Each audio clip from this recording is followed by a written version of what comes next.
الحمد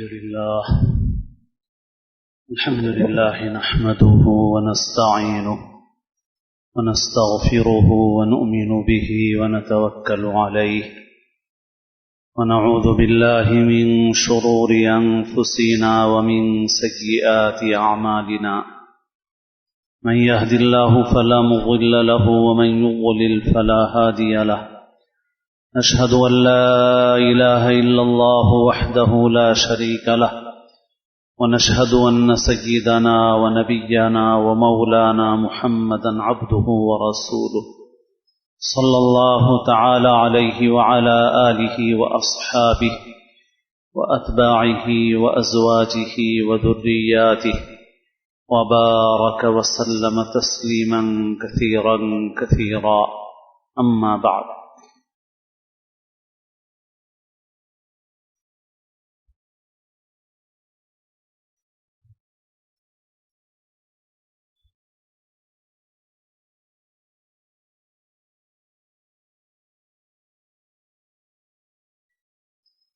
قابل احترام بزرگوں، عزیز دوستوں اور ساتھیوں، گزشتہ جمعہ اور پھر اس سے پہلے بھی ایک جمعہ میں کچھ باتیں عرض کی گئی تھی برے اخلاق کے متعلق، ان گناہوں کے متعلق جو گناہ باطن سے تعلق رکھتے ہیں. دین کی جو تعلیمات ہیں ان تعلیمات سے یہ معلوم ہوتا ہے کہ اعمال بھی اچھے ہونے چاہیے اور اخلاق بھی اچھے ہونے چاہیے. اعضاء اور جوارح سے ہونے والے اعمال اور قلب سے تعلق رکھنے والے اخلاق جب دونوں صحیح اور درست ہوتے ہیں تو انسان صحیح معنوں میں دیندار بنتا ہے. دعا میں سکھایا گیا اللہم اہدنی لصالح الاعمال والاخلاق، اے اللہ اعمال صالحہ کی ہدایت عطا فرمائیے اور صالح اخلاق کی ہدایت عطا فرمائیے. عام طور پر اخلاق کا مطلب سرسری طور پر یہ سمجھا جاتا ہے کہ انسان کسی کے ساتھ اچھے سلوک، اچھے رویے، اچھے انداز کے ساتھ پیش آئے. یہ بھی اخلاق کا ایک حصہ ہے مگر یہی کل اخلاق نہیں ہے. اصل اخلاق کا تعلق انسان کے قلب اور باطن سے ہے. انسان اپنے دل سے اپنے کو چھوٹا سمجھے، دل میں لوگوں کی خیر خواہی ہو، دل میں حسد نہ ہو، دل میں بغض نہ ہو، دل میں کینہ نہ ہو، سب کے ساتھ خیر خواہی کا جذبہ ہو، عاجزی اور تواضع ہو. جو نیک اعمال کرے ان نیک اعمال میں صرف اللہ کو راضی کرنے کا جذبہ ہو، مخلوق کی فکر نہ ہو. یہ ہیں اخلاق. نماز پڑھنا آسان ہے، روزہ رکھنا آسان ہے، مگر دل کے ان اخلاق کو بنانا محنت چاہتا ہے. بغیر چوکسی کے، محنت کے انسان ان چیزوں کو حاصل نہیں کر پاتا. جن کو ہم اولیاء اللہ اور بزرگان دین کہتے ہیں ان کا امتیاز، ان کی خصوصیت یہی ہوتی ہے. ان میں ہم میں فرق یہی ہوتا ہے. ورنہ بعض اوقات بعض عام لوگ بھی عبادت خوب کرتے ہیں، نفل خوب پڑھتے ہیں، روزے خوب رکھتے ہیں، لیکن ہم میں ان میں فرق یہ ہوتا ہے وہ محنت کر کے اپنے اخلاق کو درست کر لیتے ہیں. اور پھر یہ زندگی بھر ہے اندری رحمی تراشومی خراش تا دمے آخر دمے فارغ مباش. اس راستے میں اپنی اصلاح کرتے رہو، اخیر سانس تک بھی کبھی فارغ مت ہو. آخری وقت تک بھی فارغ نہیں ہے انسان. اللہ والوں کے پاس یہی چیز ہوتی ہے. اخلاص اعلیٰ درجے کا ہوتا ہے ان کے پاس۔ ہم لوگ اخلاص کا مطلب سمجھتے ہیں کہ زبان سے نیت کے بول بول لیے جائے، صرف نیت کے بول بولنے سے اخلاص کا کمال حاصل ہو جاتا تو سب اعلیٰ درجے کے اولیاء اللہ بن جاتے۔ ایک بزرگ کی ایک مرتبہ نماز کی کچھ رکعتیں چھوٹ گئی، قضا ہو گئی، قضا نہیں ہوئی، رکعتیں چھوٹ گئی، مسبوق ہو گئے، اور ہمیشہ پابندی کے ساتھ تکبیر اولیٰ سے نماز پڑھتے تھے۔ جب سلام پھیرنے کے بعد، اپنے امام کے سلام پھیرنے کے بعد اپنی رکعتیں پوری کرنے کے لیے کھڑے ہوئے تو بار بار ان کے دل میں خیال آنے لگا کہ لوگ کیا کہیں گے۔ تو اب نماز سے فارغ ہوئے تو رونے گڑ گڑانے لگے، توبہ کی نماز پڑھنے لگے، اللہ سے دعا توبہ استغفار کرنے لگے۔ کیوں بھائی، کیا ہو گیا؟ تو یہ کہہ کر استغفار کرنے لگے، یا اللہ آج سمجھ میں آیا کہ اتنے دن سے تکبیر اولیٰ کی پابندی لوگوں کے لیے کر رہا تھا، اور یہ چور ایسا چھپا ہوا تھا کہ آج مجھے پتا چلا، کیونکہ اگر میں نے صرف آپ کے لیے پڑھا ہوتا اور تو آج مجھے یہ خیال کیوں آ رہا ہے کہ لوگ کیا کہیں گے؟ تو لوگوں کے کہنے کا خیال کیوں آیا مجھے؟ لوگ کیا کہیں گے؟ اب بتائیے، کیا اس درجے کا کچھ بھی حصہ ہمارے پاس ہے؟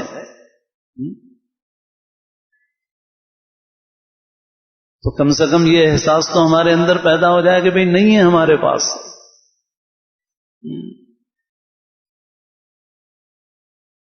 اب ہے ہمارے پاس کچھ نہیں ہے، ہم اس درجے کو کہاں پا سکیں گے؟ لیکن ان سے محبت ہو، کوشش ہو اخلاق کے پیدا کرنے کی، تو اب اس پر استغفار کر رہے ہیں، وہ لوگوں کا خیال کیوں آیا؟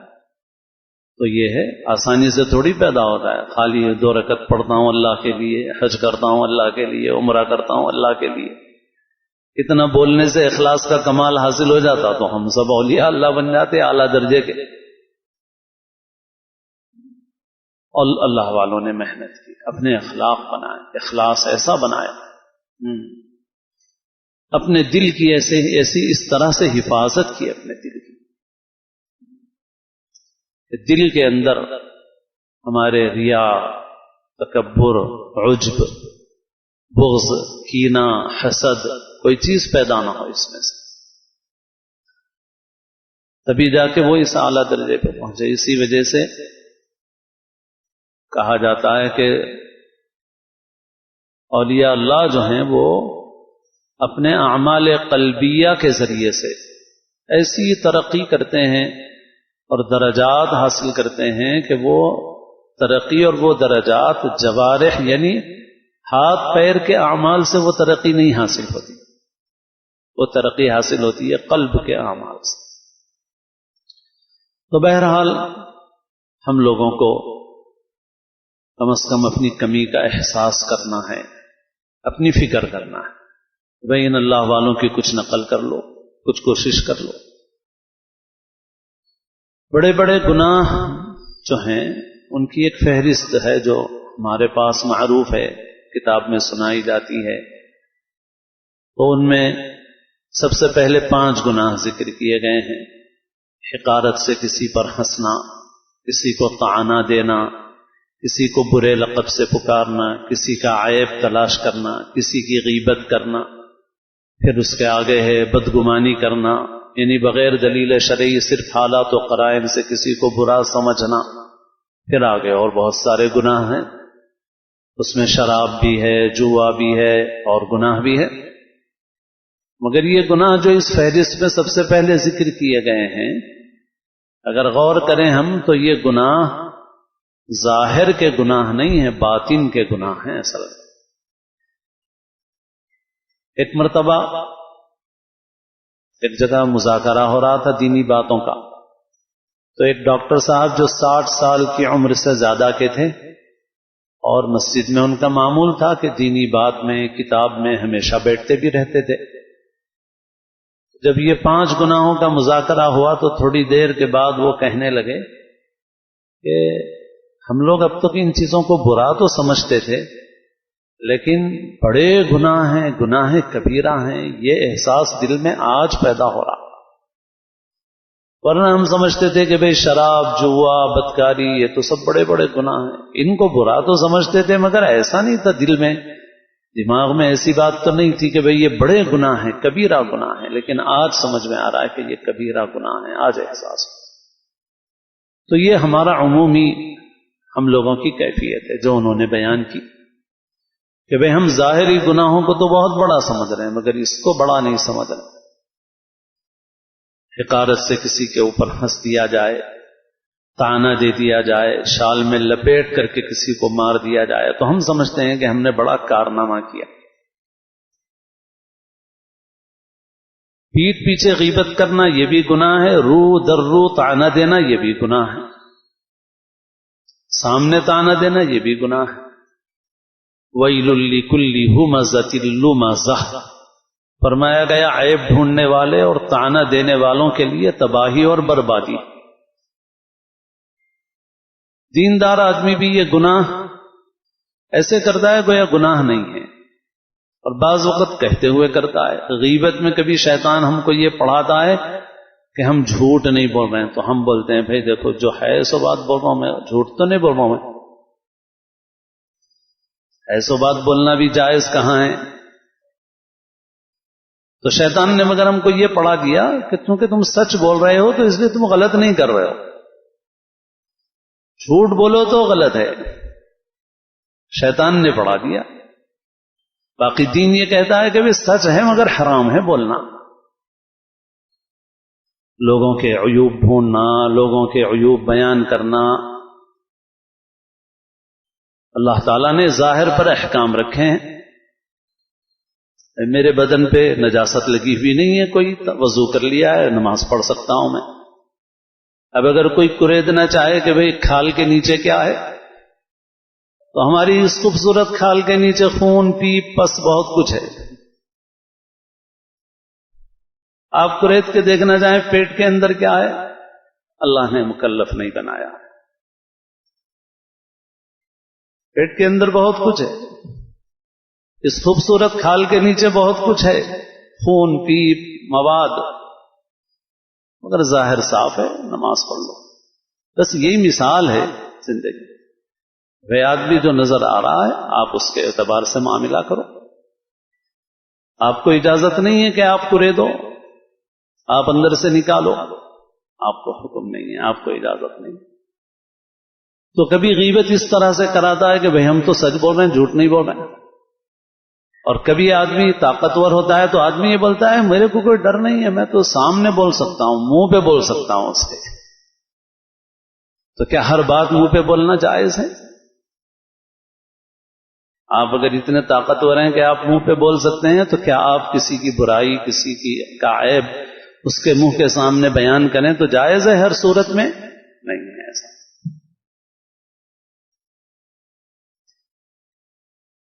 تو یہ گناہ ہیں اور بڑے گناہ ہیں، طعنہ دینا، عیب تلاش کرنا، تجسس کرنا، معلوم کرنے کی کوشش کرنا۔ شریعت نے عیب چھپانے کا حکم دیا ہے، عیب ڈھونڈنے کا نہیں۔ لا تجسسو، توہ میں مت لگو، جاسوسی میں مت لگو، چھپے ہوئے عیوب لوگوں کے معلوم کرنے کی فکر میں مت پڑو، بلکہ اگر عیب معلوم ہو جائے اس کے اوپر پردہ ڈالو۔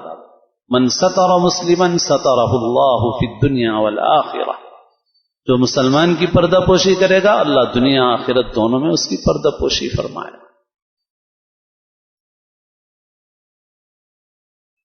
اب آج کل فون بھی ایک بڑا ذریعہ بن گیا ہے ہماری زبان کے غلط استعمال کا اور بہت سے گناہوں میں ابتلا۔ باتیں کرنا آسان ہو گیا، رابطہ کرنا آسان ہو گیا، تو غیبت ہے، عیب ڈھونڈنا ہے، اور بہت ساری خرابیاں، چغلی ہے، لڑائی جھگڑے، بہت جگہ جگہ فساد ہے۔ خاندانوں میں اتنی لڑائیاں ہیں کہ کچھ پوچھیے مت۔ اس وجہ سے لڑائیاں ہیں کہ زبان کا استعمال صحیح نہیں ہے، اخلاق صحیح نہیں ہے ہمارا، اس لیے یہ ساری خرابیاں۔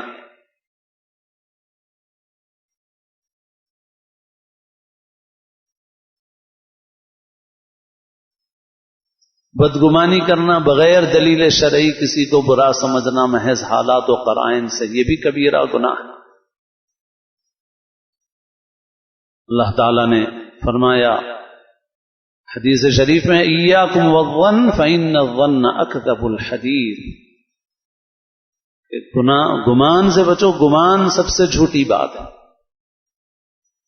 تو بہرحال یہ ہے کہ یہ گناہ ان کو معمولی سمجھا جاتا ہے لیکن معمولی نہیں، اور اس قسم کے گناہ ہماری نیکیوں کو ضائع اور برباد کر دیتے ہیں، اور ان سے نیکیاں اتنی برباد ہوتی ہیں کہ اور گناہوں سے نہیں برباد ہوتی۔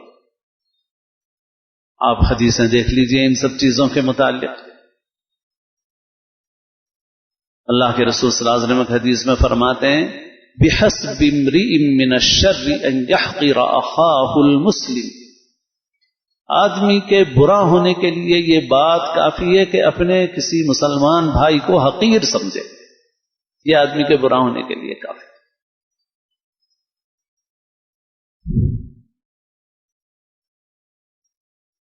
ایسے ہی اللہ کے رسول صلی اللہ علیہ وسلم نے فرمایا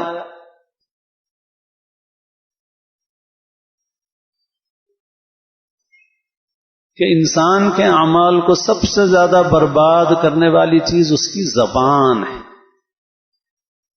اللہ کے صحابہ نے پوچھا کہ اللہ کے رسول صلی اللہ علیہ وسلم کیا زبان کی باتوں پر ہماری پکڑ ہوگی، زبان کے بول پر ہماری پکڑ ہوگی؟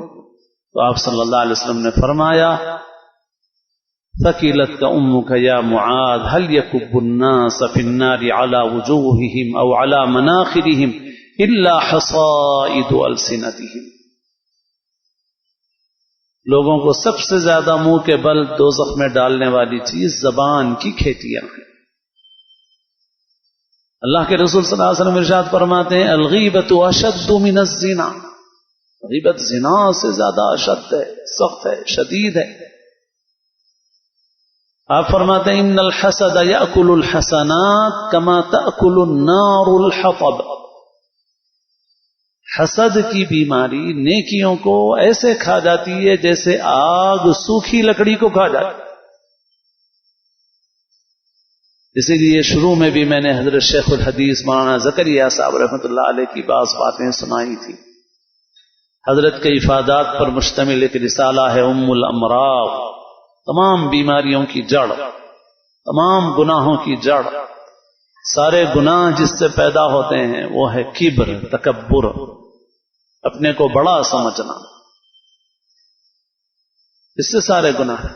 تو حضرت کی بات میں نے سنائی تھی کہ حضرت نے فرمایا کہ جس ماحول میں ہم نے آنکھیں کھولی ہیں تو ہم نے یہ بات سنی اور یہ بات ہم کو بتائی اور سمجھائی گئی کہ جو شیطانی گناہ ہیں یعنی تکبر اور اس سے پیدا ہونے والے گناہ وہ حیوانی اور شہوانی گناہوں سے بدرجہ زیادہ سخت ہیں۔ پھر حضرت نے فرمایا کہ جیسے جیسے ہم بڑے ہوئے اللہ نے پڑھنے پڑھانے کا موقع دیا، حضرت اپنے وقت کے بہت بڑے عالم، بہت بڑے محدث تھے، اللہ نے جنت البقیع میں تدفین کی سعادت نصیب فرمائی، حدیث کی بڑی بڑی کتابوں کی شروحات لکھی حضرت نے۔ حضرت فرماتے ہیں کہ جب ہم نے پڑھا احادیث کے ذخیرے کو، قرآن پاک کی آیات کو، تو پھر یہ بات ہمارے دل میں اور زیادہ بیٹھتی گئی کہ جو شیطانی گناہ ہیں یعنی یہی گناہ جن کا ذکر کیا جا رہا، یہ شیطانی گناہ ہے۔ کون سے؟ تکبر ہے، عجب ہے، غیبت ہے، طعنہ دینا ہے، عیب تلاش کرنا ہے، بدگمانی کرنا ہے، اس سے پیدا ہونے والے یہ گناہ جن کو اچھے لوگ بھی گناہ نہیں سمجھتے، شرابی کو حقارت کی نظر سے دیکھتے ہیں، بدکاری کرنے والے کو بہت برا سمجھتے ہیں، لیکن ان چیزوں کو اتنا بڑا گناہ نہیں سمجھتے۔ تو حضرت نے فرمایا کہ جیسے جیسے ہم نے قرآن اور حدیث کے ذخیرے پر ہماری نظر پڑی تو ہم کو معلوم ہوا کہ یہ بات بالکل بجا ہے کہ جو شیطانی گناہ ہیں وہ حیوانی اور شہوانی گناہوں سے بدرجہ زیادہ سخت ہیں، بدرجہ زیادہ سخت۔ وہ نیکیوں کو لمحوں میں ضائع اور برباد کر دیتے ہیں۔ تو حسد کے متعلق آپ فرماتے ہیں ان الحسد یاکل الحسنات کما تاکل النار الحطب، پھر نفس کے قید جو ہوتے ہیں، نفس کی شرارتیں، وہ اتنی چھپی ہوئی ہوتی ہیں کہ ان کو معلوم کرنا آسان نہیں ہوتا۔ اسی لیے بزرگوں کی باتوں میں ہے کہ رات بھر نماز پڑھنا آسان ہے، دن بھر روزہ رکھنا آسان ہے، مگر اپنی نیت کی حفاظت اس سے بھی مشکل ہے، اپنے اخلاق کی درستگی اس سے بھی مشکل ہے۔ بزرگوں کے نزدیک یہ کہا جاتا ہے کہ اپنے دل کی نگرانی اعمال سے زیادہ ہے۔ ہمارے حضرت محی السنہ شاہ ابرار صاحب رحمۃ اللہ علیہ فرماتے تھے کہ ہمارا طریق قلندریہ ہے، اور اس میں قلب کی نگہداشت، دل کی نگرانی سب سے زیادہ ہے۔ اور اصل میں اسی سے انسان کے اعمال کی قیمت لگتی ہے۔ اس لیے ہم سب کو فکر کرنا چاہیے کہ ہم جو اولیاء اللہ، صالحین، بزرگان دین کا طریقہ تھا اس کو اختیار کریں اور اپنے اخلاق کو صحیح بنائیں۔ اللہ نے اپنے فضل سے، اپنے کرم سے نماز کی، روزے کی، دین کے بہت سے کاموں کی اللہ نے توفیق نصیب فرمائی ہے، مگر اس کی حفاظت اسی وقت ہو سکتی ہے جبکہ ہمارے اخلاق صحیح ہوں، ہمارا دل صحیح ہو۔ اگر ہمارے اخلاق صحیح نہیں ہوں گے، ہمارا دل صحیح نہیں ہوگا، تو پھر ہماری نمازیں، ہمارے روزے، ہماری عبادتیں یہ سب ضائع اور اکارت ہو سکتی ہیں۔ اللہ تعالیٰ میری آپ کی سب کی حفاظت فرمائے۔ اللہ تعالیٰ ہم کو اعمال صالحہ، اخلاق حسنہ نصیب فرمائے، اور تمام معاصی سے اور اخلاق رذیلہ سے اللہ تعالیٰ ہمیں نجات عطا فرمائے، ہماری حفاظت فرمائے۔ اللہ تعالیٰ